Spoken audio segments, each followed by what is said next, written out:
Hello everyone, in today's video I will be narrating stories that I found off of Reddit. If you enjoyed this video, make sure you subscribe to my channel, like this video, and comment something down below. But without further ado, let's get straight into these stories.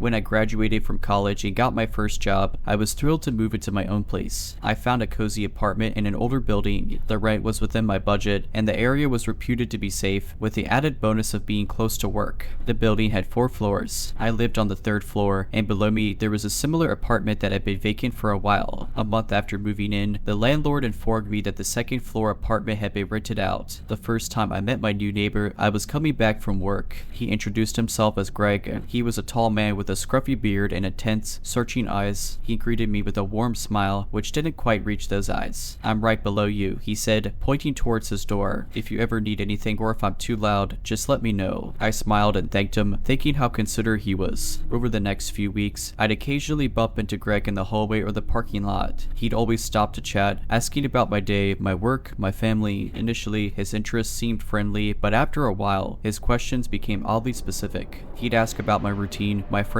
the places I like to visit. Alarm bells started ringing in my mind. Then strange things began to happen. I'd come home to find my mail disturbed. Sometimes, I'd be sure I'd closed a window, only to return and find it open. One night, I was jolted awake by the sound of something scratching at my door. I rushed to look through the peephole but saw nothing. However, the most disturbing thing was the noise from Greg's apartment. Late at night, I'd often hear tapping sounds from the floor beneath my bedroom. They'd start slow and rhythmic and then get faster and louder. The first few times, I brushed it off as some DIY project Greg was undertaking, but it persisted almost every night. One evening, as I was getting ready for bed, the tapping started again, but this time, something was different. It wasn't just beneath my bedroom, it moved, following the exact path I walked. If I moved to the kitchen, the tapping would relocate right beneath my feet. I felt like he was tracking my every move from the apartment below. Terrified, I decided to confide in a close friend, Lisa. She suggested setting up a discreet webcam in my apartment, just to check if someone was indeed entering my place while I was away. The next day, the camera was in place. At work, my phone buzzed with a notification. I had set the camera to alert me with motion detection. Heart pounding, I clicked on the link. The live feed showed my living room, and Greg, standing right in the middle, holding a stethoscope to my ceiling. He was using it to listen to my movements above. Horrified, I called the police, who arrived at the apartment building shortly. They confronted Greg, and a search of his apartment revealed a set of master keys, including one to my place. It turned out he had a history of stalking behaviors and had served time previously. My landlord was oblivious to his past. The days that followed were a blur of police statements, shifting to a new place, and countless sleepless nights. Every little noise would make me jump. I would double and triple check my locks before going to bed, only to wake up multiple times to check them again. Sleep became elusive, and my life revolved around a constant state of anxiety. My friends and family were incredibly supportive during this time. Lisa, in particular, was my rock. She helped me find a therapist who specialized in trauma. During my therapy sessions, I learned about the psychological effects of stalking and how common it was for victims to feel a loss of control over their own lives. One day, Lisa suggested joining a support group for victims of stalking and trauma. It might help to share your story and hear from others who've been through similar experiences, she reasoned. The idea wasn't appealing at first, but eventually, I thought it might be beneficial. The support group was a mix of men and women of various ages, all of whom had their own harrowing stories. There was Sarah, who had been stalked by an ex-boyfriend for years before he was finally arrested. Then there was Mike, who had been cyberstalked by a former coworker. The stories varied, but the emotions were the same: fear, anger, and a sense of violation. Sharing my story with the group was cathartic. They understood the anxiety, the feeling of constantly looking over my shoulder. The group provided tips on ensuring personal safety, regaining a sense of control, and rebuilding one's life after trauma. As the months went by, my confidence began to grow. I moved into a new apartment, this time ensuring I did thorough background checks on all the residents. I took self-defense classes and learned about online privacy to safeguard myself from potential cyber threats. One evening, as I was leaving a session from the support group, a woman approached me. "Hi, I'm Emily," she said, her voice shaking slightly. "I heard your story today. It's my first time here. I wanted to say thank you. Hearing you speak gave me the strength to share my own experience next time." Her words struck a chord in me. I realized that by facing my fears and sharing my story, I was not only helping myself but also giving strength to others. It was a turning point, a realization that every dark cloud has a silver lining. Over the next few years, with the help of therapy and the support group, I found my footing again. I became an advocate for victims of stalking, raising awareness about the psychological impact of such experiences and the importance of taking stalking incidents seriously. Life moved on, and though the memories of Greg in that terrifying time never fully faded, they no longer held power over me. Instead, they served as a reminder of my strength and resilience. And while I hope to never meet Greg or anyone like him again, I was now better prepared to face any challenges that came my way.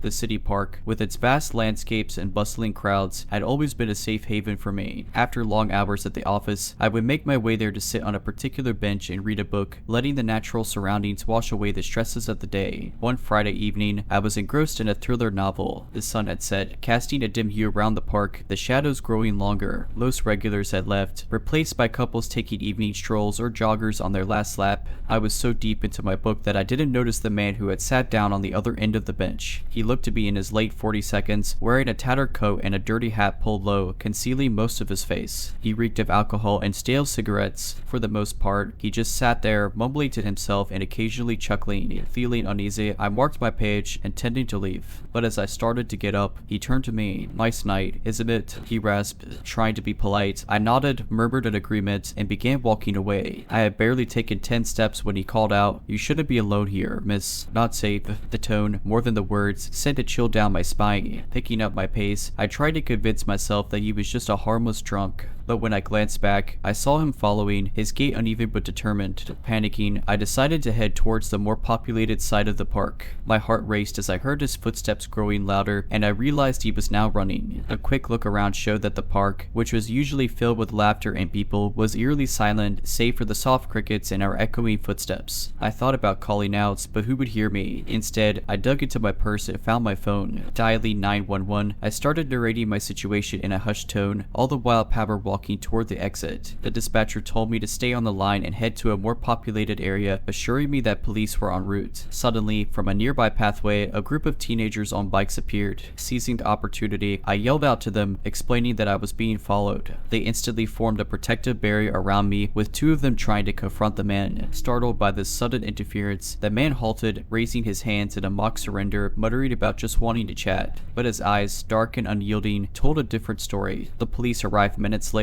and I was beyond relieved. They detained the man, who turned out to be a no petty criminal with a record of harassment and assaults. The teenagers stayed with me, providing statements to the police and ensuring I was okay. I thanked them profusely, realizing that their timely intervention might have saved me from a far more terrifying ordeal. Weeks turned into months, and while the initial shock and fear began to fade, I became more active in community initiatives. My near miss had awakened a newfound determination to ensure that such situations were minimized for others. I began attending neighborhood meetings, pushing for increased security measures in the park. A few others, having heard my story, joined the cause. Together, we lobbied for better lighting, more frequent patrolling by security personnel, and the installation of emergency call stations at various points within the park. Around this time, I met Sarah, a woman in her late 20s who had experienced a similar incident a year before mine. She had been jogging in the park early one morning when she was approached and harassed by an unknown man. Her experience, combined with mine, became a driving force in our campaign for a safer community. With Sarah by my side, we started organizing self-defense classes for women in our community center. These classes not only provided physical training, but also offered a platform for many women to share their stories, fostering a supportive environment. As our initiatives gained traction, the local news caught wind of our efforts. Sarah and I were invited to speak about the importance of community vigilance and personal safety. This public platform provided an avenue to reach a larger audience, emphasizing the importance of being proactive rather than reactive in matters of personal security. One evening, after wrapping up a self-defense class, a young woman named Claire approached us. Tearfully, she explained that she had been assaulted 2 years ago and had since lived in constant fear, rarely leaving her house. Our classes and community initiatives had inspired her to reclaim her life. She wanted to help others and expressed a desire to become a self-defense instructor. Seeing the positive ripple effect of our efforts was heartwarming. Claire's journey from a traumatized victim to an empowered individual ready to help others was a testament to the power of community support. While the park bench encounter had been one of the darkest moments of my life, the subsequent journey had illuminated the strength, resilience, and unity of our community. They reaffirmed the belief that, in the face of adversity, collective effort can bring about meaningful meaningful change. However, the park always remained a poignant reminder of that fateful evening. Even with the security improvements, I rarely ventured there alone. But one day, almost a year after the incident, Sarah and I decided to revisit our favorite park bench. The sun was setting, casting a golden hue over the park, eerily reminiscent of that evening. As we sat there, lost in our thoughts, a patrol officer passed by, nodding with a reassuring smile. The newly installed lights began to illuminate the pathways, and the distant sound of an emergency call station being tested filled the air. We had come full circle, transforming our fears into a force for positive change. As we left the park, arm in arm, I felt a deep sense of gratitude, not just for my escape on that terrifying night,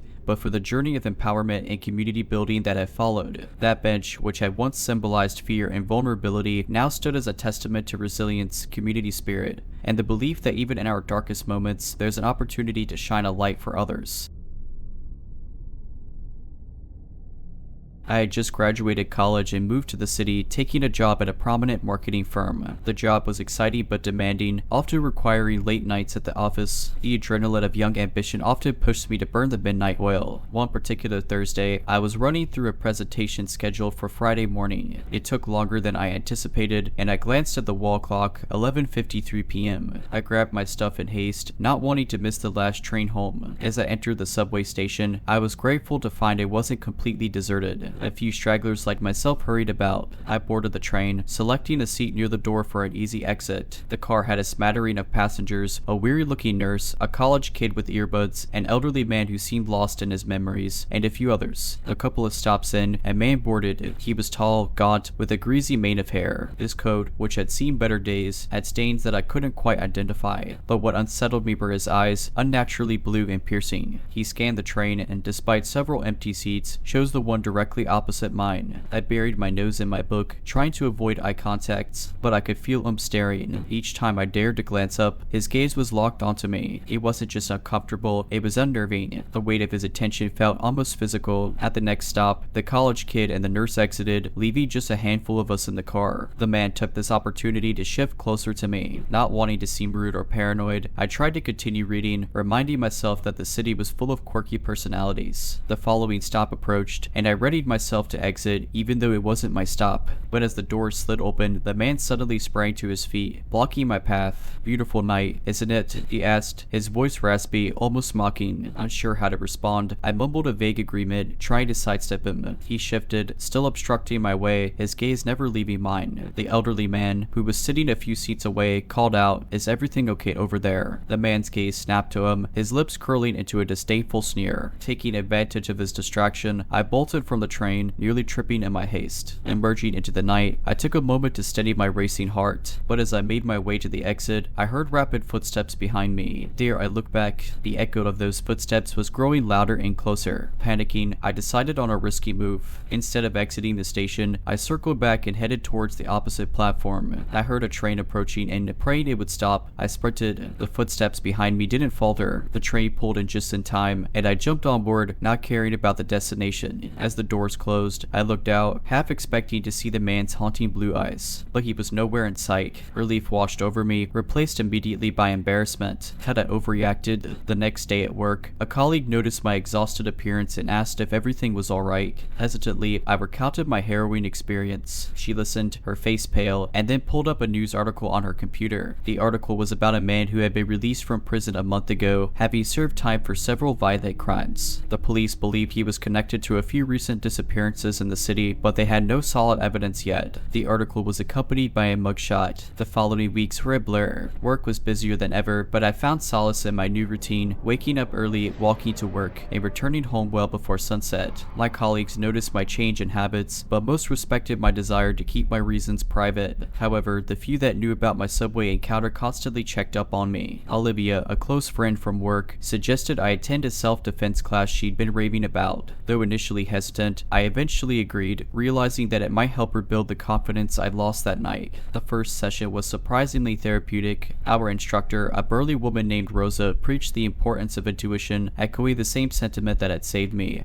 always trust your instincts. With each class, I felt a renewed sense of empowerment and security. One evening, as I was practicing a particularly tricky move with Olivia, Rosa approached us. "You're doing well," she commented, appraising our technique. She then turned to me, her expression turning serious. "Olivia mentioned your subway incident. If you ever want to talk, I'm here. I've worked with many women who have had close encounters, and talking about it often helps." The genuine concern in Rosa's eyes was comforting. We spent the next hour discussing not just my ordeal, but also her experiences teaching self-defense. She spoke of countless women who, like me, had faced danger and, as a result, had chosen to equip themselves with the tools needed to protect themselves. One story that stood out was of a woman named Clara who'd been followed home one night by a stalker. Instead of panicking, she'd used the techniques learned in Rosa's class to fend him off and even managed to detain him until the police arrived. "These stories are more common than you think," Rosa said, "but what's crucial is how you move forward. It's not about living in fear, but in empowerment." Feeling inspired, Olivia and I decided to initiate a workshop at our office, partnering with Rosa. The aim was to equip both men and women with basic self-defense skills and promote situational awareness. The response was overwhelming. What started as a small initiative became a monthly event, with participants even bringing their families. A few months later, as Olivia and I were setting up for another workshop, a news alert popped up on my phone. The man with the piercing blue eyes had been apprehended. He'd been caught in the act of attempting to abduct a young woman near another subway station. The woman had fought back fiercely, drawing attention to her situation and leading to his capture. While the news brought a sense of closure, it also reinforced the importance of the work we were doing. My harrowing encounter had led to a newfound purpose, educating and empowering others to trust their instincts and protect themselves. Life in the city resumed its bustling rhythm, but for me, it was different. The shadows of that chilly night remained, but they were now accompanied by the glow of resilience, empowerment, and a community that looked out for each other. The city's tales of dark alleys and lurking dangers were now countered with stories of strength, unity, and people ready to stand up against the shadows.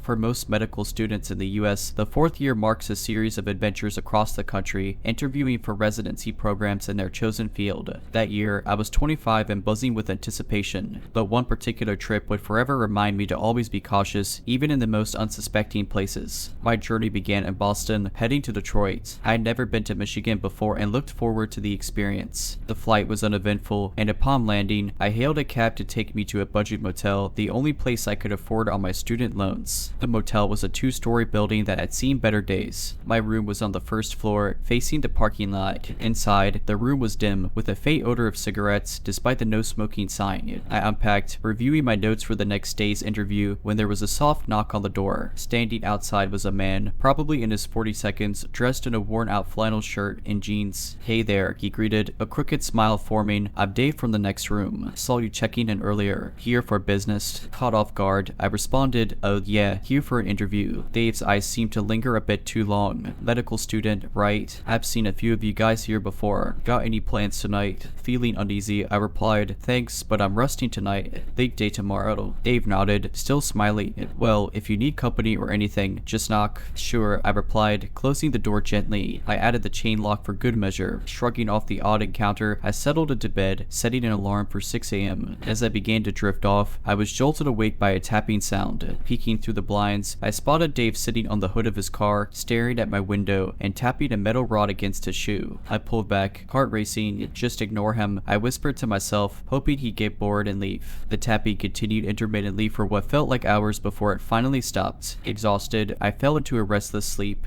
I woke up to the blaring of my alarm. Groggily, I silenced it and began my morning routine. I cautiously checked outside, no sign of Dave. Breathing a sigh of relief, I made my way to the interview, which went surprisingly well given the previous night's events. The day was filled with hospital tours, meetings with residents, and Q&A sessions. By the end of it, I was exhausted, but my nerves spiked when I remembered I had to return to the motel. Arriving back, I was relieved not to see Dave's car. Perhaps he had checked out. As I entered my room, I decided to call the front desk, just to be safe. "Hello, I wanted to ask about the guest in the room next to mine. Is he still checked in?" The receptionist paused. "You may roommate." "No, he checked out this morning." "Why do you ask?" I felt a chill. No reason and thanks. Closing the call, I turned to my bed and froze. There, placed neatly on the pillow, was a surgical scalpel and a note. Thought you might need this. Dave. I bolted out of the room, sprinted to the front desk, and demanded they call the police. The officers arrived shortly after, and after inspecting the room and taking my statement, advised me to stay elsewhere for the night. The following day, the police informed me that the scalpel had been stolen from a local medical supply store. Dave had apparently used fake identification to check into the motel, and they had no leads on his real identity. I immediately contacted my school's administration about the incident, and they were horrified. They had an emergency meeting with all the fourth-year students, warning them about the potential dangers during their residency interview travels. They even started a program where alumni in various cities would offer to host current students during their interview trips, ensuring a safer environment. I was overwhelmed by the support from my peers. Olivia, a classmate I wasn't particularly close with before the incident, became a crucial part of my support system. She had family in Detroit and felt guilty that she hadn't offered me a place to stay. We bonded over this traumatic experience, and she became a rock in my life. It took some time, but I slowly began to move past the incident. The police continued their investigation, but with no strong leads on Dave, it eventually became a cold case. However, the motel did amp up its security measures, installing cameras all around the property. My residency interviews wrapped up, and soon it was match day, the day all medical students find out where they will spend their residency years. The apprehension I felt opening that envelope was different from the one in Detroit, but intense nonetheless. When I saw that I matched into my top choice in Boston, I was ecstatic. Olivia matched into a program in Chicago. We promised each other that no matter where life took us, we'd always have each other's backs. Years passed, and the horrifying memory of that Detroit trip began to fade. I was flourishing in my residency program, working long hours but deeply fulfilled by the work. Olivia and I kept our promise, always checking in on each other despite the distance. One day, during my third year of residency, I received a package at the hospital. Thinking it was medical equipment, I didn't rush to open it, but when I did, my heart stopped. Inside was a familiar-looking metal rod, the same one that Dave had tapped against his shoe that fateful night. The memories flooded back instantly, and I felt a deep, gnawing dread in the pit of my stomach. Attached to the rod was a note, "Still thinking of you." Terrified, I immediately contacted the hospital security and the local police. They took the package into evidence, hoping to find any fingerprints or DNA that could lead them to Dave. Olivia was the first person I called. She was as horrified as I was and immediately booked a flight to Boston to be with me. Weeks turned into months, and the police still had no new leads. I was on edge, constantly looking over my shoulder. Olivia suggested I see a therapist to cope with the anxiety, and it was one of the best decisions I made. Through therapy, I learned techniques to deal with my trauma, reminding myself that I was not a helpless student anymore but a strong, competent doctor. One evening, after a particularly grueling shift, I was surprised to find a bouquet of flowers waiting for me in my apartment. Confused, I looked for a card. The message read, "Congratulations on making it this far. Always here for you, Dave."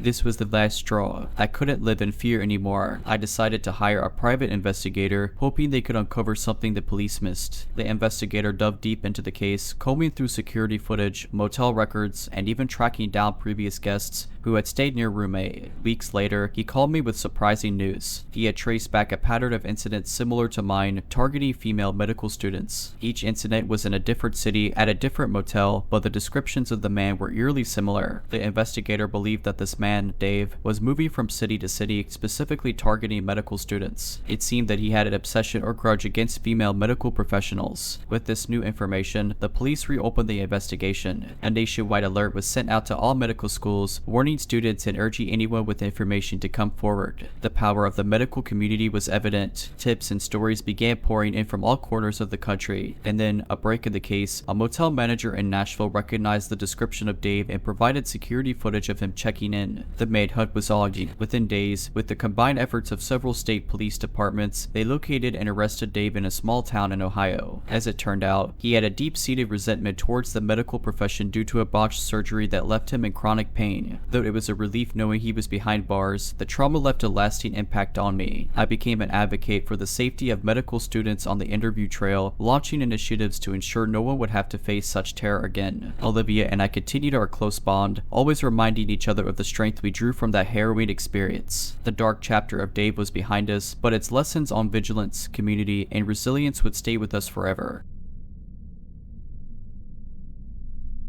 It was the summer of 2012 when I started my internship in New York City. Excited and slightly overwhelmed by the bustling streets, I tried to acclimate to the fast-paced environment as quickly as possible. I rented a basement apartment in Queens, and my daily routine involved taking the subway to Manhattan where the company's office was located. One evening, after a particularly grueling day, I was waiting for the subway at Grand Central. The platform was crowded, and I was immersed in a book when I felt someone watching me. I glanced up to see a man staring at me intently from across the platform. He was in his late 40s, balding, with a tan trench coat and worn-out shoes. I brushed off the uneasy feeling, thinking it was probably a coincidence. The train arrived, and I boarded, taking a seat near the window. As the subway doors closed, I caught a glimpse of the same man boarding the same car. Again, I brushed it off. After all, it's New York, there are millions of people and countless coincidences. The journey from Grand Central to Queens was about 40 minutes. As I approached my stop, I gathered my things and stood up, noticing the man doing the same. A little voice inside my head told me to be alert, so instead of heading straight to my apartment, I decided to stop by a local grocery store. The man followed. I browsed the aisles, picked up a few items, and kept an eye on the man who pretended to shop but watched me through the gaps between the shelves. Growing increasingly nervous, I approached a store employee and explained my situation. She immediately called for the manager, who then confronted the man. They had a brief discussion, after which the man quickly left the store. The manager offered to have an employee walk me home, which I gratefully accepted. I thought that would be the end of it, but the next day, as I was leaving work, I saw him again. He was standing on the opposite side of the street, watching. Panicking, I rushed to the nearest police station and reported the incidents. They took my statement and assured me they would look into it. An officer also gave me some advice on staying safe, such as varying my routine and being aware of my surroundings. Over the next couple of weeks, I spotted the man multiple times, outside my office, near my apartment, and even once at a coffee shop I frequented. I reported each sighting to the police, and they began actively investigating. One evening, a detective called me to inform that they had identified the man. He had a history of stalking behavior and had been arrested previously. With the evidence I provided, the police arrested him again. A restraining order was issued, and I was finally able to breathe a sigh of relief. I never saw him again, but the experience forever changed how I viewed my personal safety in big cities. Several months passed, and life resumed its normal pace. The haunting memories of the persistent stranger began to fade, replaced with new friendships, work successes, and the daily ebb and flow of city life. But the lesson of that summer never left me: the importance of vigilance in urban environments. On weekends, I began attending self-defense classes. The studio, nestled between a vintage bookstore and a quirky cafe, quickly became a haven for me. The instructor, a robust woman named Alina, had a fierce demeanor, but she also possessed a nurturing spirit that made her instantly likable. It was at one of these classes that I met Maya, a journalist who had faced her own share of unsolicited attention during field assignments. We bonded over shared experiences and our commitment to personal safety. Maya introduced me to an app she had found that allowed users to share their live location with trusted contacts. Whenever one of us felt unsafe or wanted someone to know our whereabouts, we'd activate it. It was a small but reassuring step. One Saturday, after an intensive sparring session, Maya and I decided to grab coffee at the cafe next door. As we sipped on our lattes and chatted, a local news story played on the TV. The reporter was discussing the recent spike in reports from women who felt they were being followed. Maya, with her journalist's instincts, decided to delve deeper. Over the next few weeks, she interviewed dozens of women, gathering stories that vary from harmless coincidences to sinister encounters. I helped where I could, leveraging my recent experience and the connections I'd made with the police. Our research culminated in a powerful article that Maya titled "The Shadows of the City: When Being Watched Becomes Dangerous." The piece went viral, sparking citywide conversations about women's safety and prompting local authorities to ramp up security measures in certain hotspots. A community group emerged from these discussions, dedicated to ensuring safety in the neighborhood. Evening patrols were organized, with volunteers making their presence known in vulnerable areas during peak times. Local businesses, including the cafe and the bookstore beside my self-defense studio, began offering their premises as safe spaces for anyone feeling threatened. Alina, ever the community stalwart, started offering free self-defense workshops for women. The studio was perpetually packed, with women of all ages eager to empower themselves. The efforts of our tight-knit community were palpable. Over time, there was a marked decrease in the number of incidents reported. Women felt safer, more protected, and most importantly, heard. The incident with the stranger, though terrifying at the time, set off a chain of events that brought our community closer. We had transformed our collective fear into a proactive stance against potential threats. Years later, as I packed up my basement apartment in Queens and prepared to move to a new city, I reflected on my time in New York. The city had taught me resilience, the importance of community, and to always trust my instincts. Wherever life took me next, I was ready, armed not just with self-defense moves, but with the knowledge that when communities come together, they have the power to effect real, lasting change.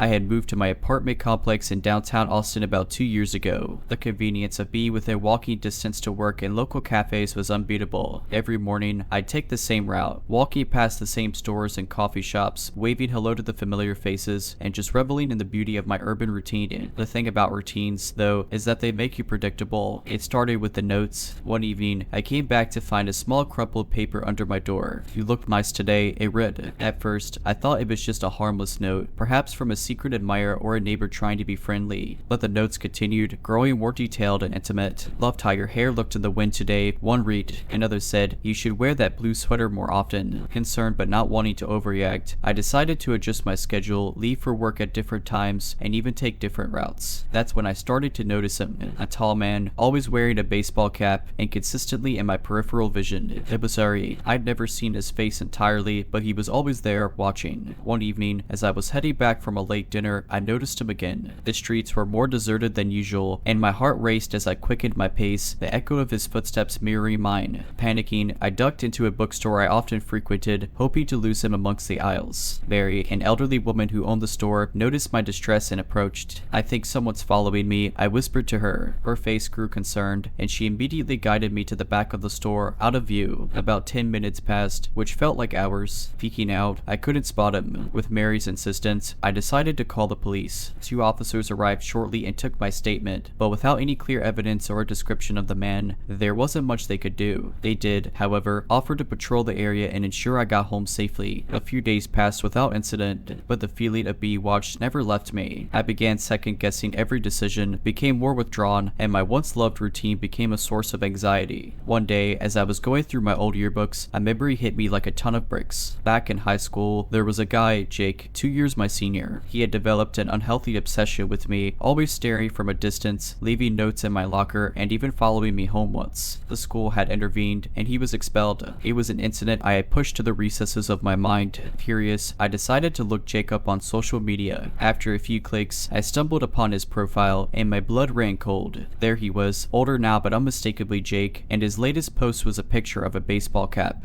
I immediately called the police again and provided them with the information. They decided to bring him in for questioning, and it turned out my suspicions were correct. Jake had recognized me on the street one day and decided to reignite his twisted fascination. He had moved to Austin a few years earlier and had been leading a relatively low-profile life, but spotting me had triggered his old habits. With the evidence in hand, the police were able to issue a restraining order against Jake. The next few months were tough. The realization that I had been stalked by someone from my past, someone with whom I had shared hallways and classrooms, was chilling. However, the incident made me appreciate the importance of community. My neighbors, the local store owners, even strangers, rallied around me, ensuring that I felt safe and supported. The bookstore became a regular haunt, with Mary always ready with a comforting word and a cup of tea. The experience was a brutal reminder of the unpredictability of life, but also showcased the kindness of people. In the months that followed, Austin started to feel like home again. The unease faded gradually, replaced by newfound confidence and strength. Friends and neighbors were always checking in, ensuring that I was okay, and the incident had spawned a stronger sense of unity within the community. As the group's workshops gained traction, more and more residents attended, sharing their stories and experiences. I realized that while my encounter with Jake was unique in its nature, many others had faced similar situations. Some had been stalked, others had faced break-ins, while some just felt unsafe walking alone at night. The community came together, shared personal experiences, and started looking out for one another. One evening, as I was winding up a workshop, a young woman, Lily, approached me. Her eyes were filled with a mix of fear and determination. "I think I'm being followed," she confided. I remembered the fear I had felt, and I knew precisely how she was feeling. We immediately informed the police and collaborated with them to identify the stalker. With the help of the community and the local patrol officers,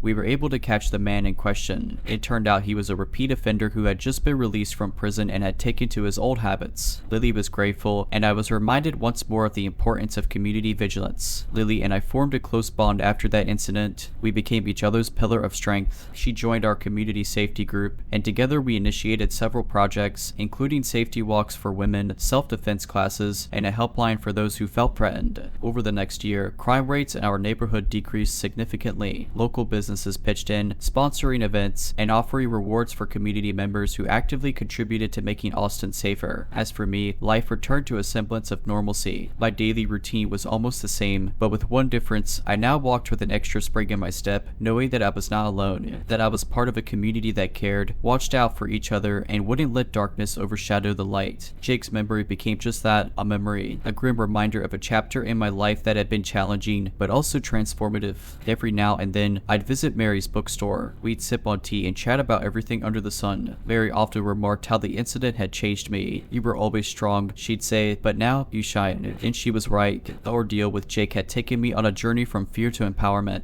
from being watched to watching out for others. It had taught me the importance of community, resilience, and the indomitable human spirit. The experience had carved out a part of me, but in its place, it had filled me with purpose, compassion, and an unwavering determination to ensure that no one else felt as alone and scared as I once did. The community had rallied together, not just for me, but for everyone. Austin became more than just a city. It became a symbol of unity, strength, and the profound impact that collective effort can have in erasing shadows and lighting up lives. The town of Ravensbrück is one of those places you can't find on a modern map. When I stumbled across it on my road trip, it was purely by accident. I was headed towards the national parks in the west, and perhaps out of fatigue or pure curiosity, I found myself driving down a narrow, windy road that had seen better days. The journey to Ravensbrück was marked by eerie expanses of dense woods and the encroaching feeling of isolation. However, as I approached the town, it felt as if I'd stepped back in time. Classic 1950s style houses, an old gas station, and even a diner that boasted best burgers since 1958 all greeted me upon arrival. But there was something unusual about this quaint picture. There was no one around. No children playing, no cars driving by, not even the hum of an old-timey radio. Intrigued, I parked my car outside the diner. The bell above the door jingled as I entered. The inside felt cozy, decorated with vintage posters and red vinyl chairs. Again, eerily, it was devoid of people except for a lone woman behind the counter. She was in her 50s, with silver hair tied into a bun and a stern, almost cold demeanor. She eyed me suspiciously. "Lost it?" she asked.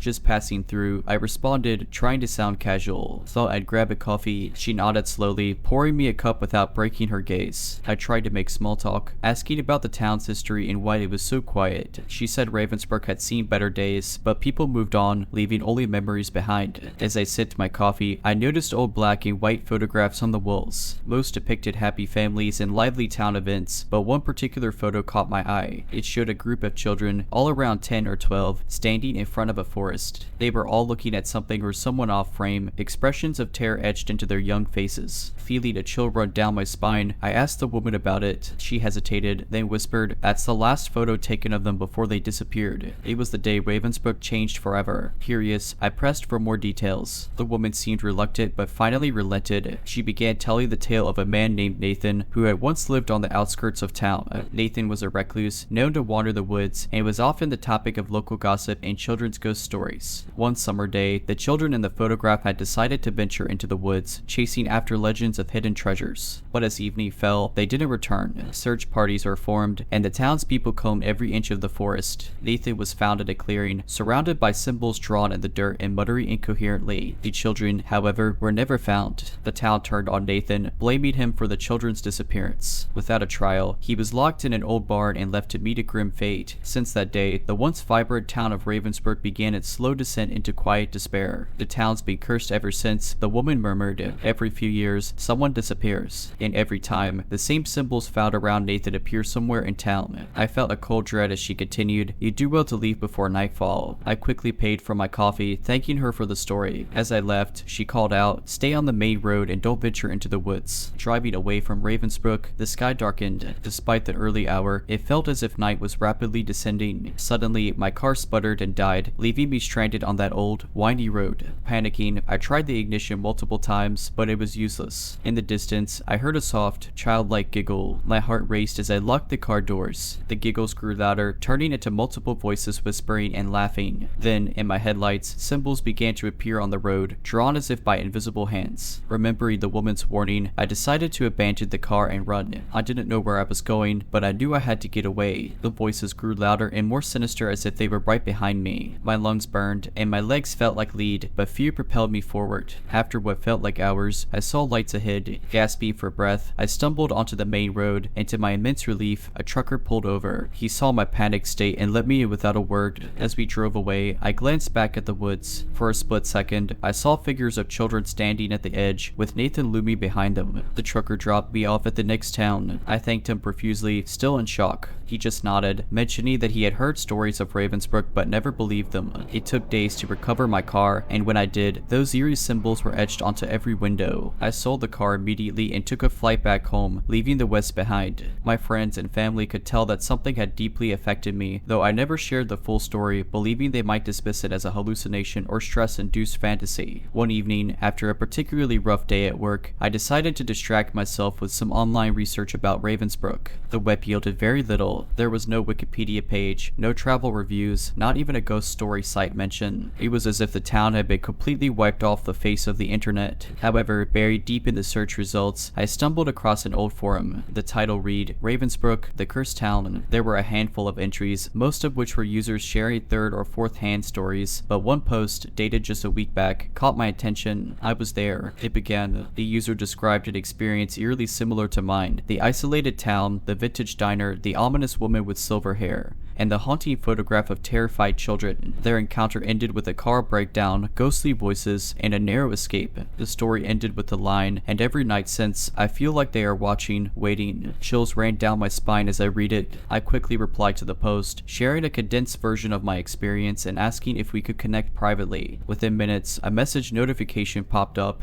The user, who introduced himself as Alex, explained how he had been on a photography expedition looking for forgotten towns and landscapes. Like me, he had stumbled upon Ravensbrück by accident. The trauma of the experience had left him sleepless, and he had turned to the internet for answers, leading to the creation of his forum post. We decided to set up a video call. Alex looked worn out, with dark circles under his eyes, indicating countless sleepless nights. As we shared our experiences, the similarities were uncanny, and the one thread that tied our stories together was the sense of being watched, even weeks after leaving Ravensbrück. It was Alex who suggested we should try to find more survivors like us. Maybe, collectively, we could find a way to break the cycle or at least make sense of it. Our online searches led us to a few more, and soon we had a small group of 6 who had experienced the horrors of Ravensbrück. The more we shared, the more we began to notice patterns. Each person had an object with the eerie symbols from Ravensbrück. For Alex, it was his camera. For me, it was a small metal keychain I had absent-mindedly picked up at the gas station in town. These objects seemed to be the link that kept us connected to the haunting memories and eerie occurrences that followed our visits. One of our group members, a woman named Clara, proposed a plan. She had connections with a well-known psychic known for cleansing haunted objects and locations. We all agreed to meet, bringing our cursed items, hoping this might be the key to ending the nightmares. The day of the ritual was tense. The psychic, an older woman named Esme, examined each object. She confirmed what we suspected. They held a connection to the town and were infused with the energy of the lost souls of Ravensbrück. Esme's process was intense, invoking spirits and energies I had never experienced before. One by one, our objects were cleansed, with each ritual ending in a bright flash of light. When it was over, an overwhelming sense of relief washed over us. The weight we had been carrying for so long had finally been lifted. Months have passed since that day. The nightmares and eerie feelings have stopped. The group disbanded, with each of us returning to our lives, forever changed by our shared experience. Ravensbrück remains a mystery. Some in our group believe it best to leave it that way, but a part of me still yearns to know more. Was it just a cursed town, or a portal to another realm? Whatever the truth, I've learned some places on this earth are not meant to be discovered, and some memories are best left in the shadows. I grew up in a small coastal town in Maine, which was every bit the charming and picturesque place you might imagine. Cobblestone streets, white picket fences, and a tight-knit community where everyone knew everyone. While it was the perfect setting for tourists, the influx of outsiders during the summer months often posed its own set of problems. This is the story of one summer I'll never forget. It started in June. The sun had begun to hang a little longer in the sky, and the waves lapped more invitingly at the shore. Tourists started pouring in, their camper vans and suitcases a common sight. My family ran a small bed and breakfast which had been passed down for generations. The house was old, with creaky wooden floors, antique furnishings, and a history that was interwoven with the fabric of the town. One evening, as I was cleaning up the dining area after serving breakfast, I noticed a man standing outside our property. He wasn't admiring the house or looking for the entrance. He was just standing. He appeared to be in his mid-40s, slightly unkempt, with dark shades, and was observing the house as if committing every detail to memory. Feeling uneasy, I called my dad. By the time my dad got to the window, the man had moved on, his figure disappearing around a corner. Brushing it off as just another tourist, we continued our day. The following evening, after dinner, I decided to take a walk. Our town was always safe, and the idea of walking alone at night never seemed threatening. But as I made my way through the winding streets, I felt an uneasy sensation of being watched. Looking around, I spotted the same man from earlier, standing a few paces behind me. Our eyes met, and he gave a chilling, insincere smile. Panicking, I made a beeline for home. As I reached our front gate, I dared a glance back. He had stopped at the entrance of our B&B, staring intently before slipping away into the shadows. The next morning, my alarm jolted me awake. It was 6 a.m. I had a routine of going for a run on the beach every morning, but given last night's encounter, I hesitated. Shaking off my fear, I told myself I was overreacting. It was broad daylight, and I'd stick close to home. About 15 minutes into my run, my sense of unease grew. There was a figure following me at a distance. It was him. He wasn't running, just briskly walking, keeping pace. Panic set in, and I sprinted home, locking the doors behind me. I told my parents, and my father decided to report it to our local police station. However, without any concrete evidence or threatening behavior, there was little they could do. The next few days were quiet. No sign of the man. I started to think that maybe I had overreacted, or perhaps he had moved on to another town. It wasn't until late one night, while I was reading in my room, that I felt the sense of being watched again. Glancing out of my window, I saw him. He was standing across the street, under the faint glow of a street lamp, staring directly at my window. Our eyes locked, and his chilling smile returned. The next morning, we found a note slipped under our front door. Scribbled in rough handwriting, they read, "I like watching you. I think you like it too." I was horrified. We reported it to the police, and this time they took it more seriously. They began patrolling our street at night and advised us to keep our doors and windows locked. But even with the police presence, the man persisted. Every other night, he'd be somewhere nearby, always watching, always out of reach. We installed security cameras, but he was adept at avoiding them. Then, one evening, as I was getting ready for bed, I heard a noise from the downstairs living room. Slowly, I descended the staircase, and what I saw froze me in place. The man was inside our house, standing in the dimly lit room, that same cold smile plastered on his face. I screamed, alerting my parents. My father rushed down, wielding a baseball bat, but by the time we reached the living room, he was gone, the front door left slightly ajar. The police were at our home within minutes. A thorough search of our property and surrounding areas yielded nothing. But this break-in was the turning point. The town rallied around us, setting up a neighborhood watch and sharing any information they might have about the stranger. With a united front and increased police vigilance, we hoped he would be caught soon. Weeks passed without incident. The summer was drawing to a close, and the tourist rush was dwindling. With no sign of the man, we started to believe the nightmare was over. However, one evening, as we were having dinner, a news bulletin flashed on the TV. A man had been arrested at a nearby town for breaking and entering, and the police suspected he might be linked to multiple stalking cases. The mugshot displayed was all too familiar. It turned out the man had a history of fixating on women in various towns, stalking them for a while, and then moving on to a new location, a new victim.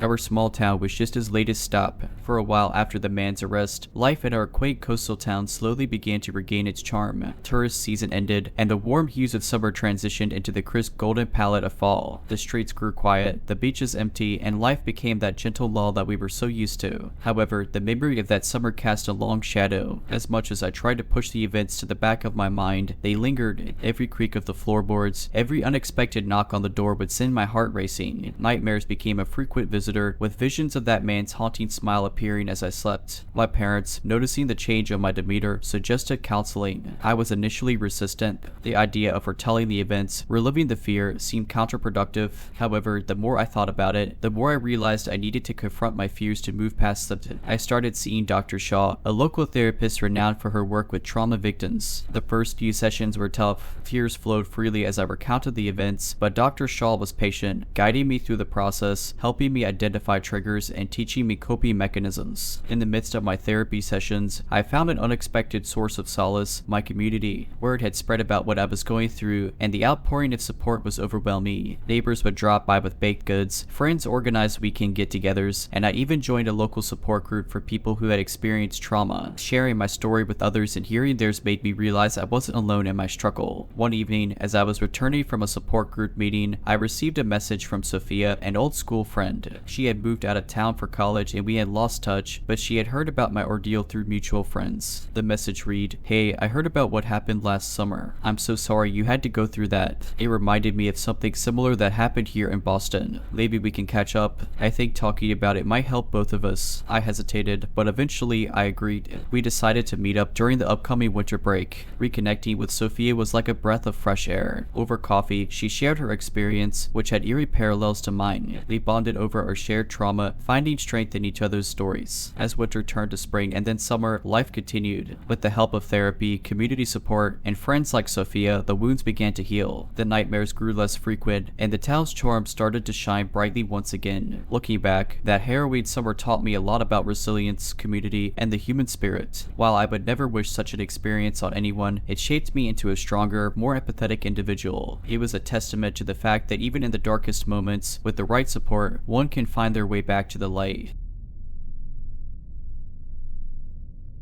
I always considered myself lucky to live in a small, tight-knit community. Beacon Ridge was the kind of place where neighbors exchanged homemade casseroles, kids played on the streets until dusk, and the annual community fair was the biggest event of the year. My family moved there when I was 5, so by the time I headed off to college, I knew every nook and cranny of the town and almost everyone in it. When I returned home after graduating, I took up a job as a reporter for our local newspaper. Beacon Ridge was always peaceful, so the police blotter was mostly filled with minor disturbances. That was until one autumn day when a series of break-ins shattered our community's sense of safety. It started with Mrs. Thompson, who lived 3 doors down from us. She came home from her weekly book club to find her back door ajar and her living room in disarray. Nothing was stolen, but an uneaten sandwich sat on her kitchen counter, a bite taken out of it. The next incident was at the Mitchells, where again, nothing was stolen, but a family photo from their living room now had faces eerily scratched out. The news spread like wildfire. Neighbors became wary, installing security cameras and reinforcing locks. The police ramped up their patrols, and community meetings were held to discuss safety measures. I wrote about the incidents for the newspaper, and as I dug deeper, I found a pattern. All the affected houses were ones where the residents had recently returned from out-of-town trips. Someone was watching, keeping track of the comings and goings. I decided to talk to the local motel owners. Maybe the intruder was a guest. My hunch proved right when Mr. Garfield, who ran the Beacon Inn, recalled a guest named Martin who had been staying for a few weeks and often made inquiries about residents. Working with the police, we discovered that Martin was using a false name. His real name was Carl, and he was diagnosed with a mental disorder, having escaped from a facility 2 towns over. But while the police knew who he was, Carl was elusive. Days turned into weeks with no further incidents, making everyone believe he had moved on. That belief was shattered one evening. I had just come home from work, exhausted. My parents were out of town, so I had the house to myself. After dinner, I curled up on the sofa to watch some TV. Hours later, I woke up, the TV screen filled with static. I groggily checked the time, 2:13 a.m. As I was about to head to bed, I heard a faint noise upstairs. Thinking it might be the cat, I brushed it off, but then the floorboards creaked, unmistakably under the weight of human footsteps. Panic gripped me. Someone was in the house. I grabbed my phone and dialed 911, whispering to the operator about the intruder. She urged me to find a safe place to hide and stay on the line. Moving as quietly as I could, I slipped into the pantry, pushing shelves in front of the door. I then crawled into a corner, phone clutched to my ear. I heard footsteps descend the stairs, slowly, deliberately. They moved into the living room, pausing for agonizing minutes, and then they began to approach the kitchen. The door handle rattled. The intruder tried pushing the door, but the shelves held. A soft, eerie humming began from the other side, making my skin crawl. Time seemed to stretch infinitely, but soon, the wail of sirens cut through the night. The footsteps retreated hastily, followed by the slamming of the back door. Police found Carl hiding in our backyard shed. He was taken into custody without incident and later sent to a secure facility. The aftermath of the ordeal was both relieving and unsettling. The town, previously untouched by such events, was now buzzing with anxiety and curiosity. People would often stop me in the local grocery store or coffee shop, wanting to know more details or just check if I was alright. Sophia, my best friend since childhood, was especially shaken by the event. She lived only a few houses down, and the thought that she might have been next haunted her. She invited me over for dinner the next week. For some girl time and to check in, she had said. We sat on her porch, wrapped in blankets, drinking hot cocoa as we often did during our countless heart-to-heart sessions growing up.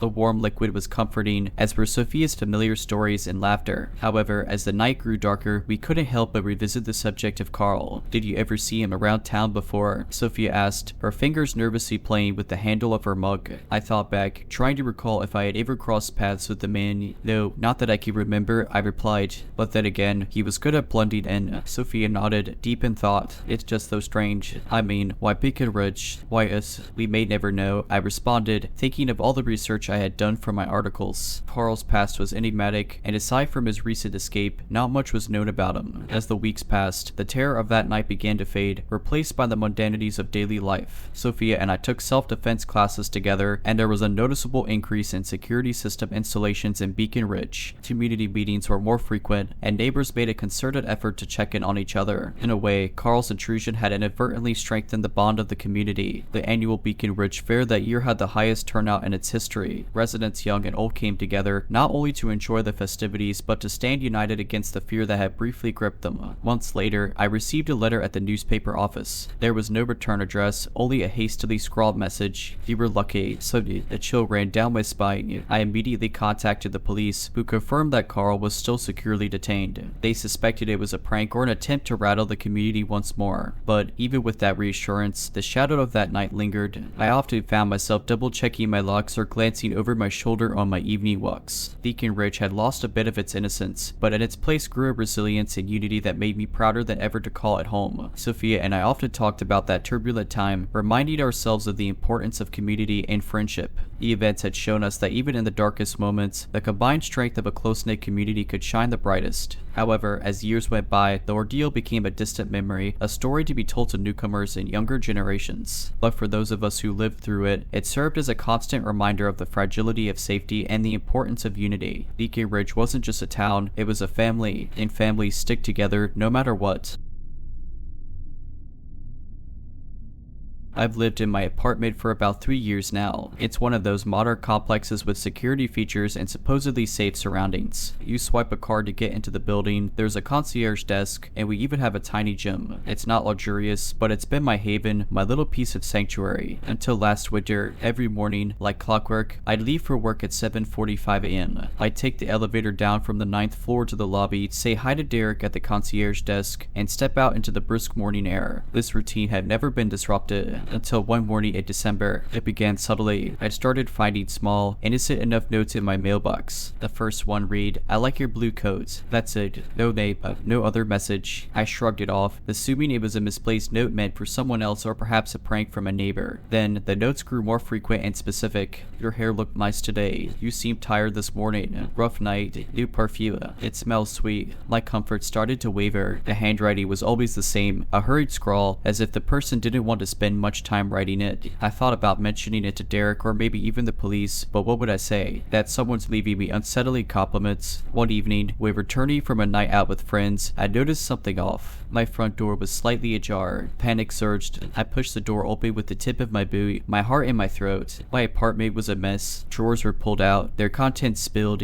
like couch cushions were on the floor, and my refrigerator was left open. But nothing was missing, not my TV, not my laptop, not even the cash I had on my counter. However, on my dining table, perfectly placed in the center, was another note. Your bed is soft. The audacity of this person to not only break into my home, but to take a moment to lie on my bed was both infuriating and terrifying. I called the police immediately. They arrived promptly, took a statement, and examined the apartment. Without evidence of who might have done this, they advised me to install cameras and be vigilant. The next day, I bought a security camera and placed it facing my front door. Feeling slightly reassured, I tried to continue with life, but every rustle in the hallway, every unexpected sound made me jumpy. I spoke to Derek about it, and he promised to be more alert. A week later, I came home to find another note, this time on the inside of my door. Cameras will help you. I felt my stomach drop. I rushed to my computer, pulled up the footage, and there he was. A tall man, face obscured by a hoodie, slipping into my apartment, and then back out just a few minutes later. I handed the footage to the police, but without a clear face shot, they couldn't do much. They upped the patrols in the area, and I notified my building's management. They sent a memo to all residents to be on the lookout and ensure all security measures were being followed. That night, as I tried to sleep, every sound was amplified. I'd jump at the slightest noise, convinced he was back. Days turned into restless nights. My eyes grew heavy with dark circles, and my coworkers whispered worriedly. One morning, as I sipped coffee, there was a soft knock on my door. It was Derek, looking more serious than I'd ever seen him. "Can we chat?" he asked. We sat down, and he hesitated a moment before speaking. "Look, I didn't want to say anything before because I thought I might be overreacting, but there's a guy. He's not from our building. Every morning, just before you leave, he stands across the street, just watching. He's always in a black hoodie." Chills rained down my spine. "Why didn't you mention this earlier?" I cried. I only connected the dots after hearing about the break-in. "I'm so sorry." Together, we approached the police with this new piece of information. They decided to set up a sting operation. An undercover officer would pose as me, complete with my blue coat, and see if the man would approach. The operation was set for a Thursday. As the decoy left the building, sure enough, the man in the hoodie started to follow. Within minutes, officers apprehended him. It turned out he was a wanted stalker in 3 states, having terrorized multiple women over the years. My simple routine, my uneventful walk out of my building each morning, had somehow caught his eye. Our conversations over coffee usually revolved around life, security measures, and sometimes we'd share a laugh or two about non-related topics. But every once in a while, the topic would revert to that chilling winter episode. One such day, I remarked, "You know, Derek, that whole incident made me realize how invisible we sometimes feel in a city. Here we are, surrounded by people, yet someone can watch you, stalk you, and nobody would even realize." He nodded in agreement, taking a sip from his cup.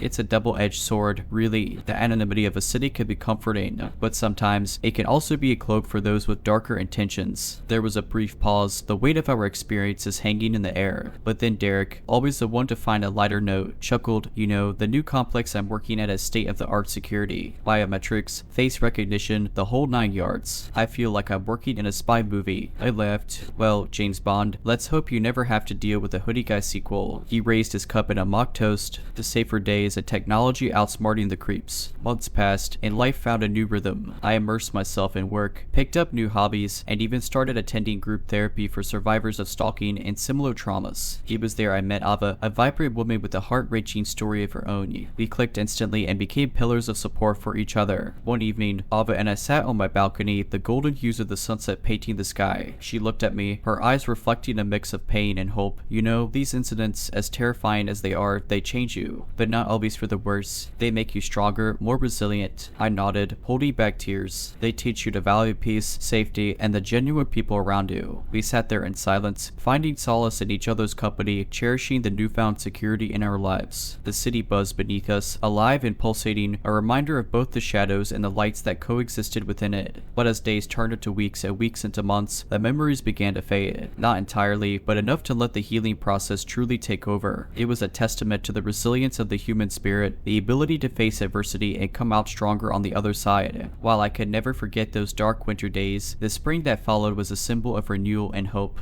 Life had thrown its worst at me, but with the support of friends like Derek and Ava, I had weathered the storm. And as the saying goes, after the darkest night, there's a bright day ahead. Alright, but that's it. I hope you enjoyed this video. If you did, make sure to subscribe to my channel, like this video, and comment something down below. But as always, Have a nice day.